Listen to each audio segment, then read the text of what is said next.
I've been cheating and cheating and cheating. Papa, sure you are in heaven hearing me, no vex, but I have to tell them. He was cheating and cheating all over the place. Then one day he decided to marry one of the women and bring them home. And things shifted in our house. Before he married her, he brought her to the house. And my mom, for the first time I saw a lioness. She stood up. This woman will not enter my house. You cannot bring this woman. My mother was very small. I'm taller than her. My dad was very tall. One day I asked her when I was young, I said, Mommy, why did you marry such a tall man? Look how short you are. She said, wait until you marry. And I married a very tall man too. And then when I was married, she said to me, why are you marrying a very tall man? All right, so she stood in front of him. And the woman he brought in was almost as tall as my dad. She was big and beautiful. And my dad, for the first time in my life and in my mother's life, lifted up his hand and slapped my mother. She was pregnant with my youngest brother. He hit her and her nose began to bleed. I was 10 years old. I will never forget that. I remember what my mother was wearing. I remember where she was standing in our house. I remember the look on my father's face when he realized he had slapped this woman. But his pride wouldn't let him back down. I'm so grateful to God for this year. As I'm listening to Dr. Jane, listening to Auntie Awoshika, what strikes me is how many places each has been this year. And all of them are carrying one torch, the name of Christ. But above that is the protection and the safety of the Lord. Pastor Tolu was speaking with Mama Awoshika earlier, and she was saying to her, I would like to come and see you. She said, you know your auntie. I'll soon be gone. And the number of gone, and the number of accidents, plane crash, that we keep hearing about, and it's not our story, is a thing to be grateful to God for. We go and we come like a joke, like it's play, we even take it for granted. So I'm grateful to God for how much we run around and He protects us. So today my topic is very, very touchy. So we're going to touch it. Because it's touchy, we will touch it. Praise the Lord. And it's talking about marriage, and we're talking about staying, living, and healing. And the last part is what I like. Her story still matters. Her story still matters. You know, I like to tell stories. So yesterday I heard that one of the topics was tell your story. It's so important. So important. So in talking about staying, I want to talk about my mom. My mother didn't go to school. My mother was one of the gentlest human beings I have ever met up till today. My mother was not educated, but she carried herself with such daintiness. You respected her. My mother picked her battles. I tell you something. When I was younger, my dad was still trying to make it in life and become comfortable. We lived in a face me, I face you kind of house. You know what I mean. And we had many neighbors who also had many children, like my father and my mother had many children. Sometimes while we are playing, tempers will rise and we may fight with the other children. Or, generally we beat the other children. I think we were more rugged. So we beat them, then we will run home. We'll run into the house, and my mom usually, she's sitting on her chair by our door. We'll run in, and she'll just still be sitting there. And the mothers of those children would chase us down, enter our house. They won't even talk to my mother sitting there. Enter our house, go in there, and beat us up inside the house. And come out of the house and go, and my mom won't say anything. Not because she was a coward. She will wait for my dad to come home. And she'll say to him, I don't want to disrespect you by fighting. So go and tell that woman who came here or tell her husband that his wife came into my house to beat my children. It should not happen again. That's the kind of person my mother was. But she was also married to a man who didn't care. At least not, at the beginning he cared, because he had nothing. And she was the one standing with him. She was the one going to farm with him to pay his school fees. She was the one that stayed when he was going to school, and the white people that came to my village carried him and sent him to school, sent him to England, that. She was the one there. And one day, many years down the line, he decided he needed another wife. So he takes off. He decided he needed another wife. Not that day. He had been cheating and cheating and cheating. Papa, sure you are in heaven hearing me, no vex, but I have to tell them. He was cheating and cheating all over the place. Then one day he decided to marry one of the women and bring them home. And things shifted in our house. Before he married her, he brought her to the house. And my mom, for the first time I saw a lioness. She stood up. This woman will not enter my house. You cannot bring this woman. My mother was very small. I'm taller than her. My dad was very tall. One day I asked her when I was young, I said, Mommy, why did you marry such a tall man? Look how short you are. She said, wait until you marry. And I married a very tall man too. And then when I was married, she said to me, why are you marrying a very tall man? All right, so she stood in front of him. And the woman he brought in was almost as tall as my dad. She was big and beautiful. And my dad, for the first time in my life and in my mother's life, lifted up his hand and slapped my mother. She was pregnant with my youngest brother. He hit her and her nose began to bleed. I was 10 years old. I will never forget that. I remember what my mother was wearing. I remember where she was standing in our house. I remember the look on my father's face when he realized he had slapped this woman. But his pride won't let him back down. And he told my mother, for daring to defy me. Then, that child my mother was giving birth to was number 10. My mom had 11 children. Some didn't survive. The first 2 I didn't meet. So, he told her to go get her bags and leave. Pack your things and get out of my house. And my mom turned with the blood on her nose and went to pack her things. She took the little girl she had brought from the village that was living with us. She said, let me take her back to her parents. And she took my little, forgive me, she wasn't pregnant with my little brother. She was pregnant with the last child, Abigail. So she took Timothy, who was about 2 years old then, and she was pregnant with Abigail, and she had the little girl. She packed her bags and she went outside. She was trying to get a vehicle. Now, when he hit her and told her to pack her things and leave, he left with the woman. The rest of us, life ended. We stood there, and the trauma and the terror and the fear, we didn't know what was happening. Our parents had never fought before, never been violent. And suddenly this thing was jammed down our throats in a moment. Now my mother has been asked to go. She's packing her bags. What's happening to the rest of us? And my mom went downstairs and was looking for a vehicle. We were standing on the balcony upstairs crying, looking at my mom. And my dad came back. When he came back and saw her with her things in front of the house, he drove past. We didn't know where he went. My mother got a taxi, got to the motor park. My dad was a vehicle inspection officer, VIO. It's not the type you have today. Then VIOs were like gods.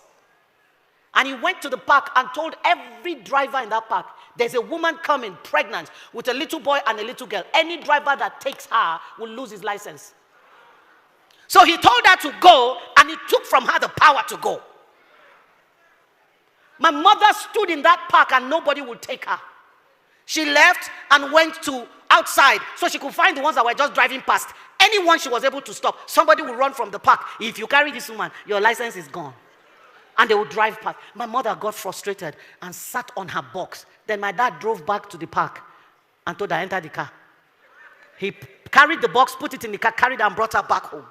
There was no apology. There was no remorse. There was no shame. There was more victimization. Because now he was behaving like he did her a favor by bringing her back. There's a place for staying when marriage becomes a death trap. There's a place for staying. Those places are few, and they are usually from a direct command from God. The example I have is Prophet Hosea. God said to him, go and marry a prostitute. When I saw Pastor Tolu's interview and I saw comments, I was just laughing.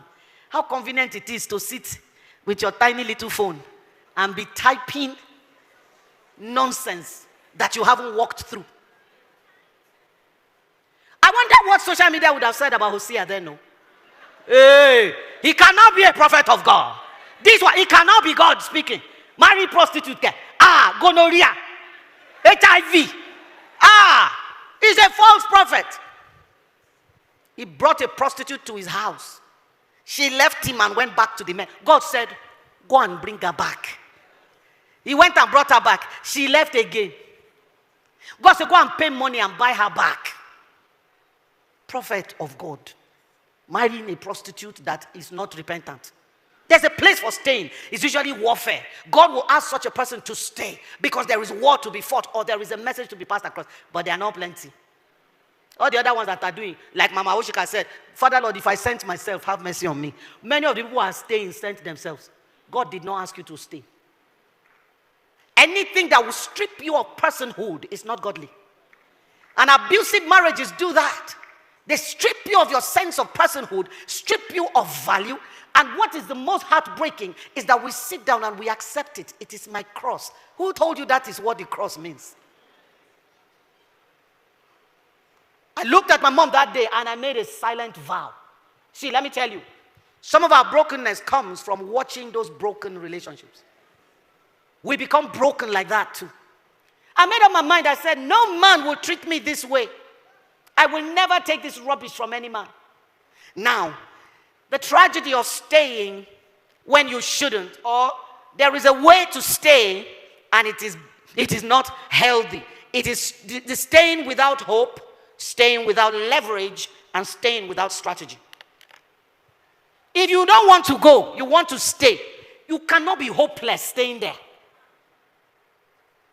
If people come to the rehab, we tell them what we want to give you from day one is hope. Because if you take hope from a person, he's done. If you are staying in that space, don't be hopeless there. 2, my mother had no leverage. She had no education, no money, no family. Her parents were both dead. And he knew. Her siblings were struggling. She was the one that used to take small from my father's house, who was very rich, and give to her siblings. So there was nowhere to go. She had to sit there. Please, those of you listening, don't leave your daughters without a place to go.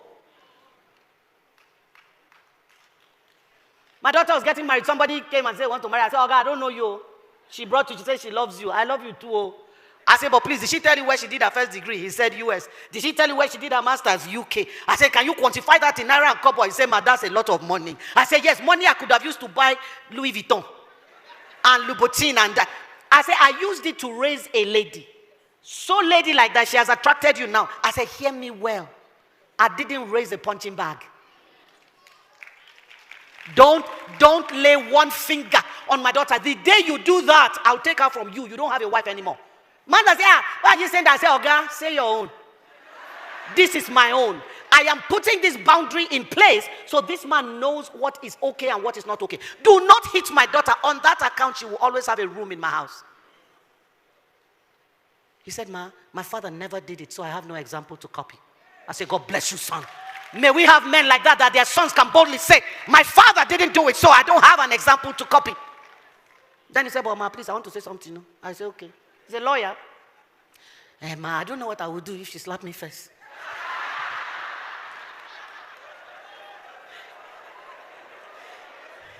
So I said to him, I didn't raise her like that.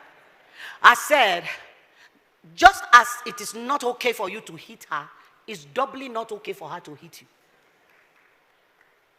So don't stay there without leverage. What are you leveraging on? When a person breaks the covenant down to rubbish, you are not bound to uphold that because it's no longer a covenant. At this point, your leverage should be contract. It was a covenant from the beginning until they broke it. It becomes a contract. And I'm not afraid to say that. The church needs to start speaking and stop making the victim responsible for fixing what they didn't break. Stop making the victim responsible for repairing what they didn't break.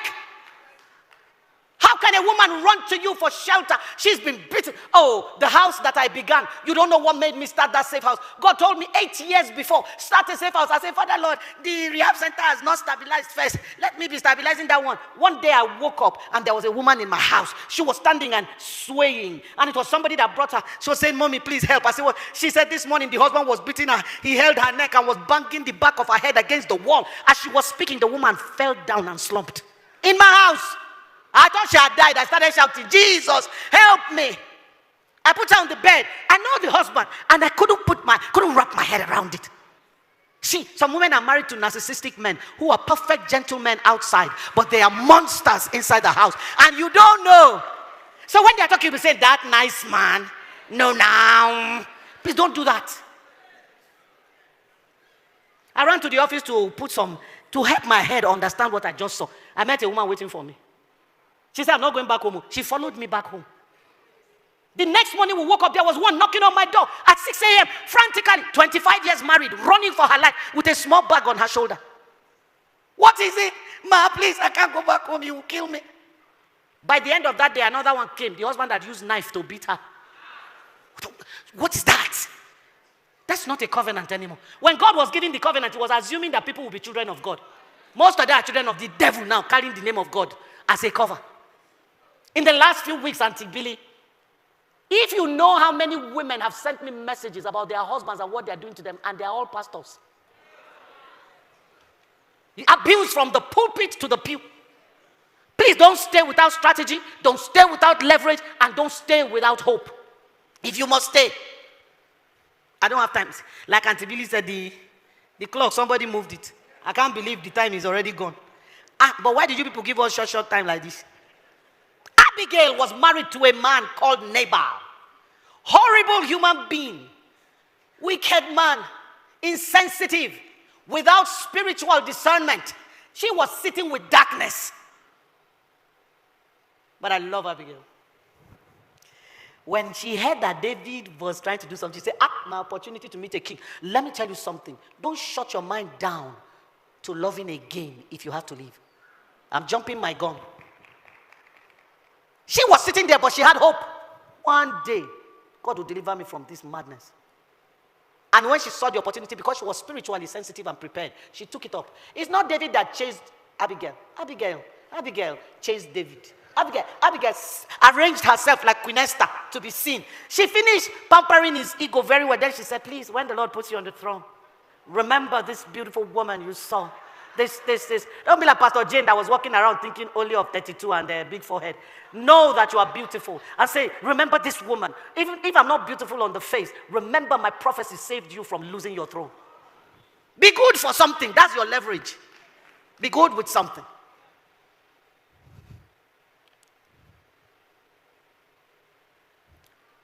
How about if you choose to walk away? The amount of courage you will need. It's such a big deal in our society. I don't have time to expand on some things. To leave. How does a man commit adultery and you shame the wife? What is that? And you too, you accept the shame. Oh, I'm so ashamed. Of what?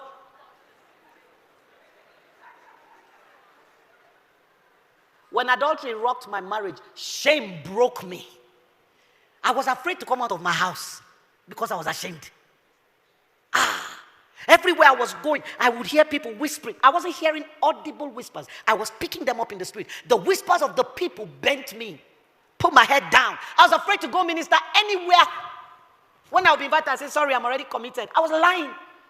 I was not committed, but I couldn't go. And one day God said to me, if you hide, you won't heal. That's why we have to tell our stories.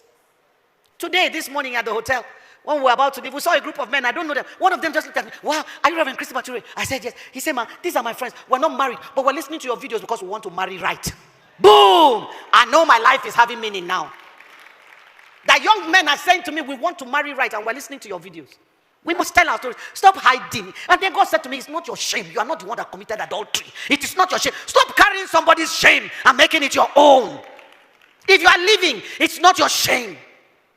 That is if you are not the one that is looking for trouble. Because some of us are the problem. But because men are the bigger problem, we hide under that and we commit atrocities. Like the woman who came to me, he beat me, because they know that once they say he beat me, I'm going to go and fight. So I sent for the husband. Look at how distinguished you look. How can you beat your wife? He said, ma, is that all she told you? I said, yes. He said, am I allowed to speak? I said, yes. He said, ma, we've been married 10 years. And a few days before I beat her, we got a call from our children's school. One of our sons was given an assignment to write a short essay on his family. And he wrote a very short essay, one sentence. In my family, my mother beats my father. She has been beating the man for 10 years. Not because he's weak. Listen to this. The man made a vow before he married. I will never lift my hand on my wife.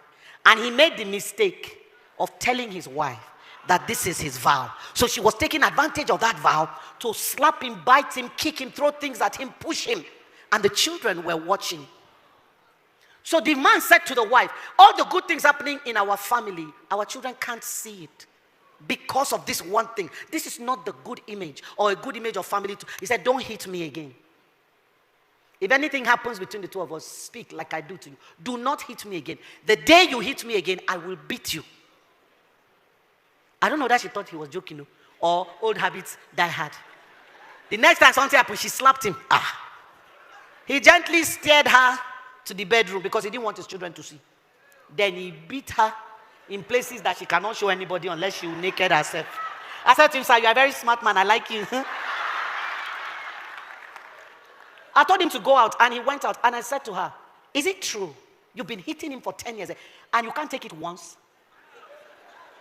You can't take a dose of your own medicine that you have doled out continuously for 10 years? How dare you come to me and accuse him of what you are more guilty of? I called the man back. I said, Oga, even when she's not guilty, please help me beat her. They knew I was joking. They were laughing. But sometimes we are the problem, and we have to be brutally self-honest and say to ourselves, I am the problem. But that's not who I'm talking to today. I'm talking about the good women, the honest women, the faithful women, the laboring women, the loving women who stay with monsters like Beauty and the Beast.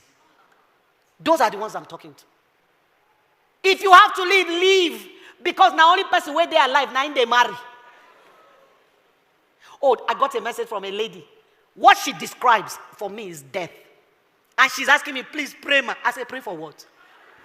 What am I praying for? That you should remain there and these things will continue. This is not a man that is willing to do anything about the problem, and you want to still stay. What is this thing about marriage? How come it is more valuable to us than Christ? How have we elevated marriage to an idol? We have become idolaters. That somebody will be, God will never elevate marriage above the value of a life. Never. A life that Jesus paid for, you want to let it go for something temporary? There's no marriage in heaven. Everything about marriage ends here. Why will I then give up eternity for something temporary? Because some women are in such bitterness that they will not enter heaven. Because of another person that Jesus died for. No now. No now. The church will keep shouting, God hates divorce. He does not hate divorcees. You did not hear me. God hates divorce. He doesn't hate divorcees. I did not see anywhere in the Bible where the Bible says divorce is a sin. God hates it because of the ravages of it. How it tears a human being, or it tears human beings that were already bonded like with super glue. The pain of breaking away, the scars on the person, on the family, on the children, on the institution. That's why God hates it. But listen to this. God was speaking in the Old Testament. He said to the men who like to put their wives away, even if she's a concubine, and you want to send her away, you cannot send her away empty. God was concerned about a concubine man, not even concubine, slave wife. You can't send a slave wife away with nothing. And you that you were married in church, in court, in tradition, in I don't care what, they push you out with nothing. Because you sat down with nothing. So, Auntie Aushika, you people need to write workshop and courses on how to help women value themselves. Place a value. Because of where you are operating from, you are believable. Because you are a woman like them. Like you said, the people of the world were human beings. But a woman who has entered places that are considered sacred for men will speak and women will listen. Ma, you need to place a value on yourself. When you go to normal markets, Obalende, you want to buy tomato and you say, how much is this tomato? And the woman says 2,000. You say, ma, won't you sell it for 1,000 naira? She say, why are you pricing me small? You people haggle back and forth. If you go to ShopRite, they have put the tomato inside package and they put 6,000 on it. Do you stand there and start saying, can't you people reduce it? Do you do that? If you don't have 6,000, what do? Keep moving. Place a price on yourself. Only those who can afford it will come close.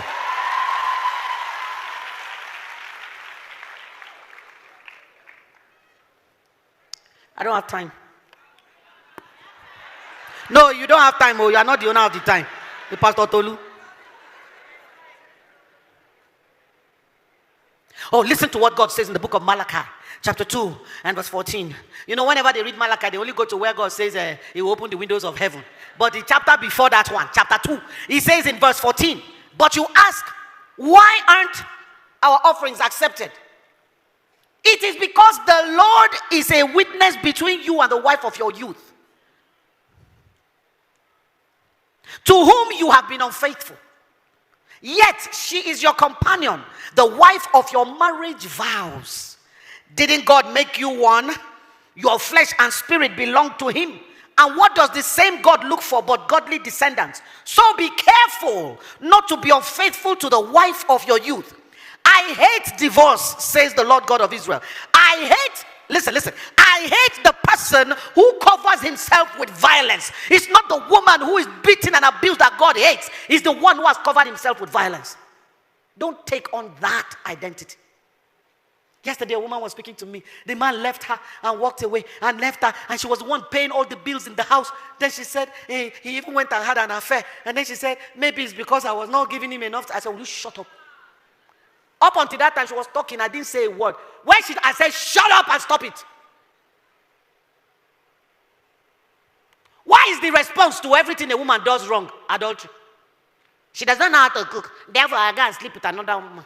How does sleep with another woman teach her how to cook? And she's not greeting me well in the morning. So I went and said, how does that teach her how to greet in the morning?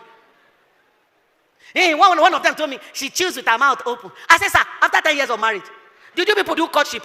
Did you ever take her out? Did she eat in your presence? Did she eat with her mouth open? I said, sir, you are very stupid. Forgive me. You saw her like that. You took her and sapped the best years of her life. She gave you children that bear your father's name. Sometimes you say it like abuse. They bear your father's name. Then now suddenly you realize that I'm chewing with my mouth open. When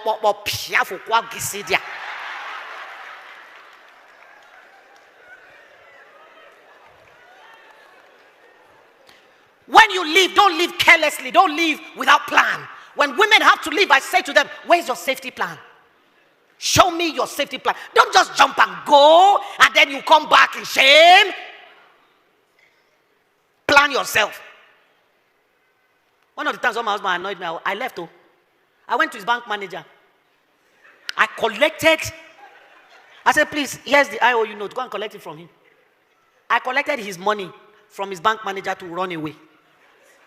Why will I run without a penny? The children were with me. But I've learned a lesson. When you run, don't run with the children. I'm not joking. Because you are leaving him with peace and ease. It was my sister that taught me that. When I ran with the children, she said, where are the children? I said, they are with me. She said, for what? I want to see you in my house. So I went to her house. While I was inside one room, she packed my children to the airport, put them on a flight and called him, go and carry your children from the airport. I wanted to die. My youngest was 1. I said, my children. She said, if you don't shut up, I will slap you silly. You have left him at peace. You are the one with the pain of the things he's doing and the pain of laboring over children. She sent them back. Let me tell you what God did for me. As I picked them from the airport, one of them fell sick. So from the airport, they went to the hospital. From the hospital, they told him, Oga, you have to do this, you have to do that, you have to do that. He ran with the children, other children home, ran back to the hospital. The next morning, he came in the morning, ran to the office. Before he started, they said, sir, you have to come back because there's a document you have to sign. He picked up the phone and called me, please come back, I'm sorry. Everything that happened is my fault. I said, no. I don't do anything in that house. I have no value. Take care of them. Christie, come back or I will call my mother. I said, is she not their grandmother? What are you so afraid of? I don't want to leave so that another woman will not come and cream off my labor. That's because you think your reward is with man.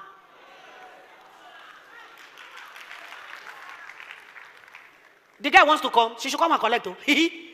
Somebody else wants to enter. Come and enter and collect what I was collecting. Because it's the same person. Yeah, I don't want to leave. Another woman will come and enter my place. What is that place? The place of your sorrow and shame? The place of your suffering and degradation? The place of your valuelessness? Don't sit down there until you are discarded like a used rag. Because that's what happens. They discard you. May God give me opportunity to speak to men. Oh no, they are beginning to call me to speak in men's conferences. But I cannot talk with this confidence. But I will still say what I have to say. Let them not chase me from there. But I like it. Some of the pastors are saying, Christie, come, speak to our men. We have to go back to who we say we are. When Pastor Awoshika was speaking, she kept emphasizing it's about who we are. It's about the identity. When Pastor Jane was speaking, it's about our identity. Who do we say we are? If you tell me I'm a Christian man, I have a right to expect Christian behavior from you. Don't tell me you are a Christian and I find out that you are a... Let's not call names. A right to expect. If you brought me to the church to wed me in the church, I have a right to expect fidelity from you. It's my right. Don't open your mouth and tell me this is how men are. Accept it. Which men? One man told me, is in the church, in the nature of men. And not in the nature of men, they cannot stay with one woman. I said, which nature? I want to ask you a question. Please, sir, have you read your Bible? In whose nature were you created? He said, in the nature of God. I said, and God is a cheat. God is a cheat. God is a dog. For the first time, I think he thought about the stupid statement he was making. Whose nature? Meanwhile, women are catching up fast in adultery. Let me be balancing it. Because some of you women, there's a massage parlor in Port Harcourt, only for married women. There is no female masseuse there. All the massagers are men.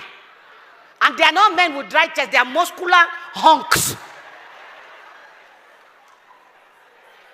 And it doesn't end in massage. Of course, you know by now. For married women only. I've overshot my time. Let me touch the last little bit in 1 minute. Healing in the middle of the... No, let me say this. Culture and religion will give you a backlash if you leave. What do? I want us to look at the scripture in 1 Samuel 17 verse 28. Please give me like 3 more minutes. Let me land this and then be done. 1 Samuel 17 verse 28 to 30. And Eliab, the eldest brother to David, heard when David spoke unto the men.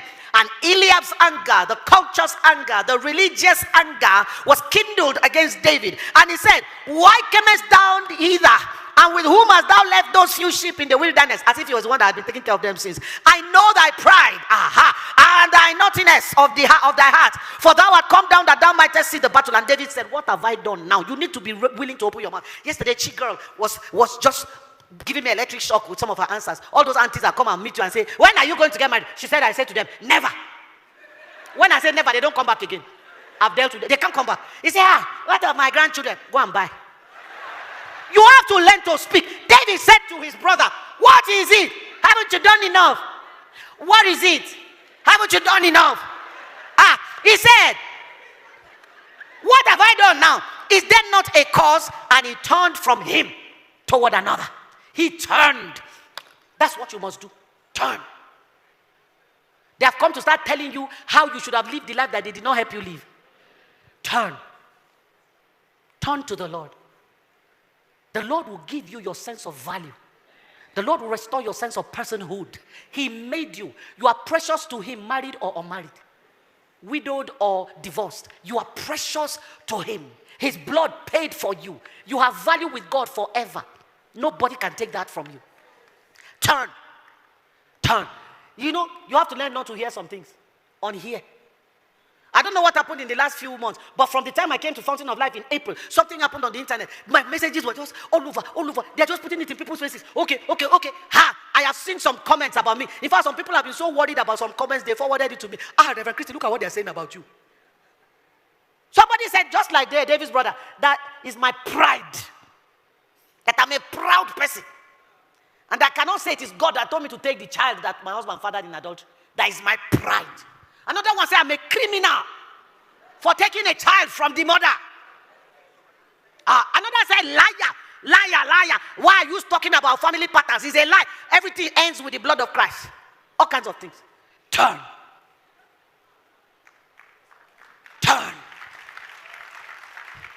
You think I want to focus on that? When I saw 5 men today who are telling me they want to marry right because they heard what I said. Those are the people I'm sent to. I'm not sent to everybody.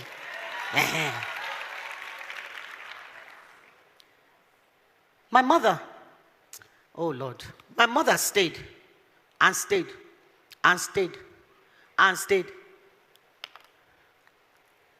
and lost herself. The day my father died, my mother died. She didn't die physically. She kept hoping. One day he would turn and look at me. Now that first woman that he beat her for, they married, and after 7 years, the marriage packed up. He sent that woman away. My mother was still there. Then he retired from the city and moved to the village and married another one. This one was the age mate of my junior sister. My junior sister is my mother's number 8 child. I've been number 7 child. So my mother kept waiting and hoping. Get sense, I beg. Have some sense. One woman said, he cheated with this woman, then he cheated, now he's cheating with 2 women in the church. Please, ma, help me talk to him. I said, I won't. Why are you the one looking for help for him? That's how you'll be pushing yourself where you are not needed. Did he tell you he needs help? Has he seen that he has a problem? You are still trying to fix. The day my father died, my mother didn't cry. I went to the village and I was shocked. Is she this strong? She was the one comforting people. It's okay. It's okay. It's okay. It's okay. Then they buried my dad. I couldn't stand there when they were putting my dad in the ground. I was in too much pain. I moved away. My mom stood there, dry-eyed. They put him in the ground. The next day, we were all sitting in the sitting room, reminiscing about our dad because he was a very funny man. Saying the funny things he used to say. My mom was sitting there, quiet as usual. Next thing we just heard was, and my mother passed out. If my senior sister, who was a nurse, wasn't home that day, my mother would have died that day. Because everything she hoped for died with him. Don't hang your hopes on a human being. Stand to your feet. I cannot even touch the other aspects of this. But stand to, don't hang your hope on a human being. The arm of flesh will fail. It did not say can fail or may fail. It will fail. Those of you who have men that are honorable, that fear God, that treat you right, we celebrate such men because they exist. There are good men who are loving their wives, honoring God, and giving value to the woman God gave to them. We honor those men. May the Lord multiply your kind in the name of Jesus. But if you have a man that is bent on breaking you down, please find your value in another. Is the Almighty. Is the Almighty. I want you to pray for yourself. If your husband is a good man, please pray for the woman you know who is suffering.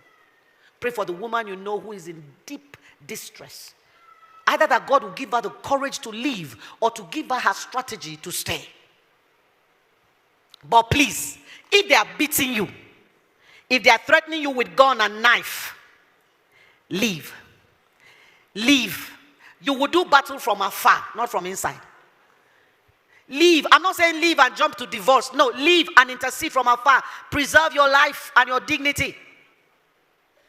And then hear God as to what to do. Praise the Lord. Father, Lord, thank you.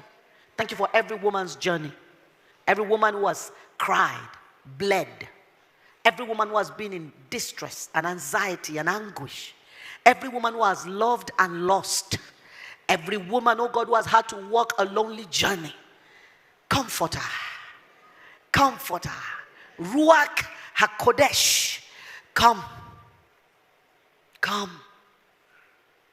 Come, touch everyone who has suffered. Walk with everyone who is suffering. And please, Lord, bring them to the place of healing. I couldn't touch on healing, but Lord, bring them to the place of healing.